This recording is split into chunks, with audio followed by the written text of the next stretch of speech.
Chapter 5, Tranquillity by Victor Hugo from the book Les Misérables.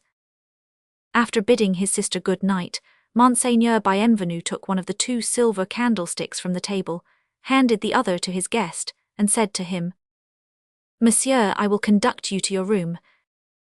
The man followed him.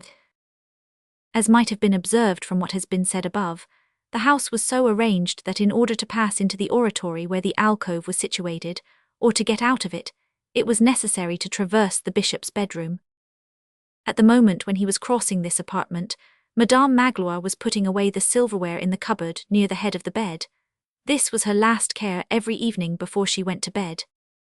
The bishop installed his guest in the alcove. A fresh white bed had been prepared there. The man set the candle down on a small table. "Well," said the bishop, "may you pass a good night. Tomorrow morning before you set out you shall drink a cup of warm milk from our cows." "Thanks, Monsieur l'Abbé," said the man. Hardly had he pronounced these words full of peace, when all of a sudden and without transition he made a strange movement, which would have frozen the 2 sainted women with horror, had they witnessed it. Even at this day it is difficult for us to explain what inspired him at that moment. Did he intend to convey a warning or to throw out a menace? Was he simply obeying a sort of instinctive impulse which was obscure even to himself? He turned abruptly to the old man, folded his arms, and bending upon his host a savage gaze, he exclaimed in a hoarse voice, "Ah, really, you lodge me in your house close to yourself like this."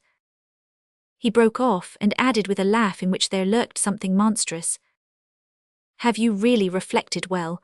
How do you know that I have not been an assassin?" The bishop replied, "That is the concern of the good God."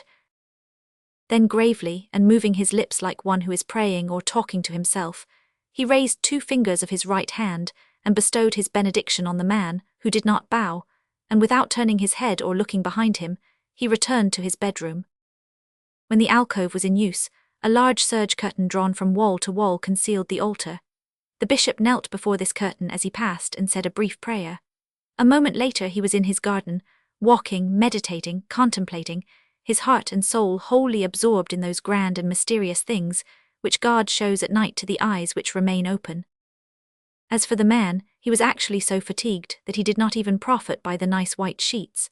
Snuffing out his candle with his nostrils after the manner of convicts, he dropped, all dressed as he was, upon the bed, where he immediately fell into a profound sleep. Midnight struck as the bishop returned from his garden to his apartment.